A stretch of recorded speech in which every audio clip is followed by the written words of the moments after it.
जहां शंकर भगवान की जलाधारी में से पानी नीचे बहता, समझ लेना जरा अच्छे से हो।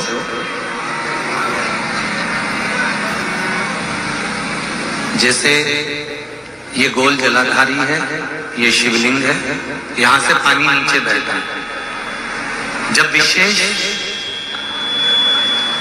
कोई दुख वाली बात आ जाती है या कोई तकलीफ खड़ी हो जाती है, बहुत बड़ी अगर कोई तकलीफ खड़ी हो जाती है, तो शिवलिंग के स्पर्श की जगह जहां से पानी बहता है, जाता है ये गोल, और यहाँ से जो भगवान के चरण है जहां से पानी नीचे गिरता है, समझ रहे हो ना सब लोग? उस स्थान पर अपनी जो ये हथेली होती है, इस हथेली को कुछ देर लगा लिया जाता है। कौन सा स्थान? जहां से शिवलिंग पर जल चढ़ा, ये जलाधारी में गोल घूमा, घूम के जहां चरण से नीचे जाता है, वहां कुछ देर के लिए इस हथेली को लगा लिया जाता है। अपनी हाथ की सीधे हाथ की हथेली को लगाया जाता है। और देवाधिदेव महादेव का या तो पंचाक्षर मंत्र या षडाक्षर मंत्र या श्री शिवाय नमस्ते इस मंत्र का या महामृत्युंजय मंत्र का स्मरण कर लिया और दिल की बात भगवान शिव से कह दी जाती है। हृदय से कहकर 2 दिन, ज्यादा से ज्यादा 3 दिन, ज्यादा से ज्यादा 5 दिन, बस 6ठे दिन की जरूरत नहीं पड़ेगी, बाबा रास्ता खोल देगा और कार्य सफल कर देगा। दिल की बात कहो, बेस और को डरो, बेस होती है।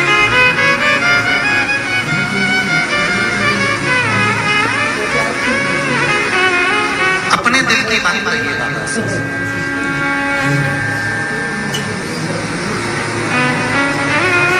और जब दिल की बात कहोगे, हृदय की बात बाबा से कहोगे, तो बाबा निश्चित है।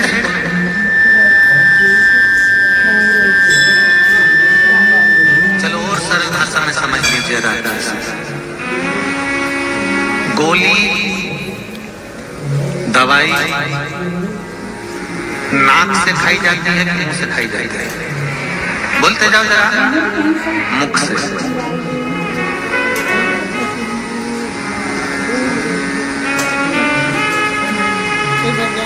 और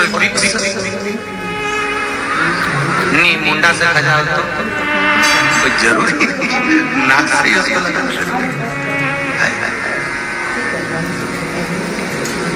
बताया है ना स्थान कि विक्स से लगाना तो नाक से लगाना, गोली खाना तो मुंडा से खाना, और अगर कोई ऑर्डेक्स से लगाना तो ऊपर से लगाना, ना तो इसको नाक में डालना है, इसको ऊपर से मल लेना है, या बाम है तो ऊपर से मल देना है, ठीक है?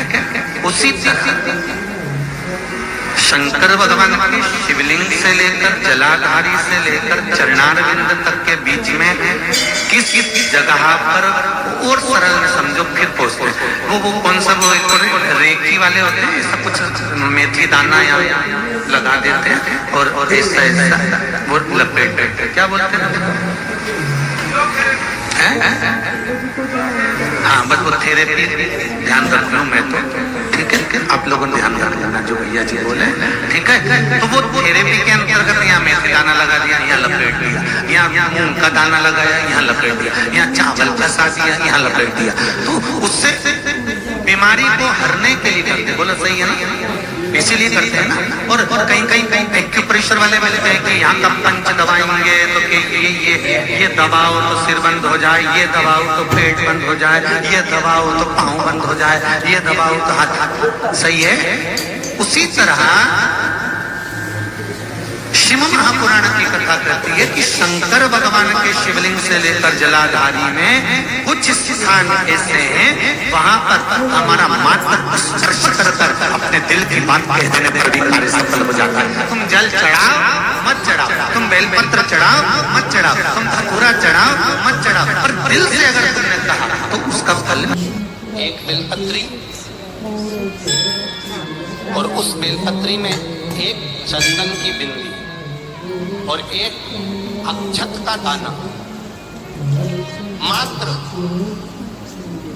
रखकर भी अगर शिवालय पर चढ़ा दी जाती है, मैंने भी यहीं से ही था। एक बेलपत्री, एक चंदन का बिंदी, और चंदन के निवेदन करेंगे। आज के जमाने में तुम लोग सब घिसा घिसाया, बड़ा बढ़ाया, डब्बी का सामान ले लेकर रखो, नहीं, चंदन की मुठिया रखो, थोड़ा सा भी घिसो, जरा सा भी घिसो, उसकी एक बिंदी और एक चावल का दाना जब हम भगवान देवादिदेव महादेव को समर्पित करते हैं, अपनी कामना कर कर समर्पित करते हैं, तो निश्चितता है कि आपने व्रत करा ना करा, आपने उद्यापन करा ना करा, आपने अनुष्ठान करा ना करा, शिव महापुराण की कथा कहती है शंकर भगवान उसका फल शीघ्र प्रदान कर देते हैं। भले आपने कुछ करा ना करा, उसका फल तुम्हें मिलेगा।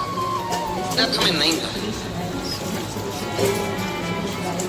कहीं हमने गौदान नहीं करा, कहीं हम किसी तीर्थ में नहीं गए, हमने कहीं गौदान नहीं करा, हमने कहीं ब्राह्मण भोजन नहीं कराया, हम कहीं गंगा यमुना कावेरी सरस्वती नर्मदा क्षिप्रा पुण्यवान नदी में हम स्नान नहीं कर पाए। शिव महापुराण की कथा कहती है फूलवश भी अगर पिपलेश्वर या बटकेश्वर किसी शिवालय पर फूल से भी अगर एक लोटा जल चढ़ जाता है तो देव अधिदेव महादेव सारे तीर्थों का फल अपने आप प्रदान कर देते हैं। फूल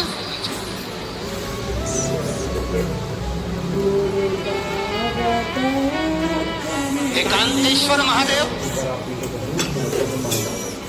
जो कि एकांत में बैठा हुआ है, एकांतेश्वर महादेव अकेला बैठा है, अलमस्त।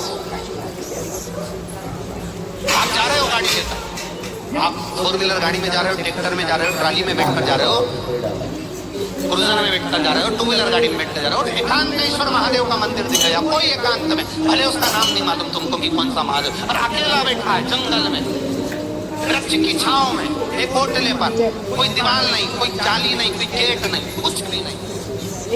ये शंकर जी के मंदिर में तो ये कपाट अब लगने लगे, दरवाजे अब लगने लगे। पहले के समय में शंकर जी के मंदिर में दरवाजा नहीं होता था। क्यों? क्योंकि पिता का दरवाजा, पिता का द्वार और माता का द्वार, एक माँ के मंदिर में भी दरवाजा नहीं होता, एक पिता के मंदिर में भी दरवाजा नहीं होता। माता पिता रात भर नहीं सोते, वो अपने बच्चे की सुरक्षा के लिए खड़े रहते हैं। तो शिव के मंदिर में पहले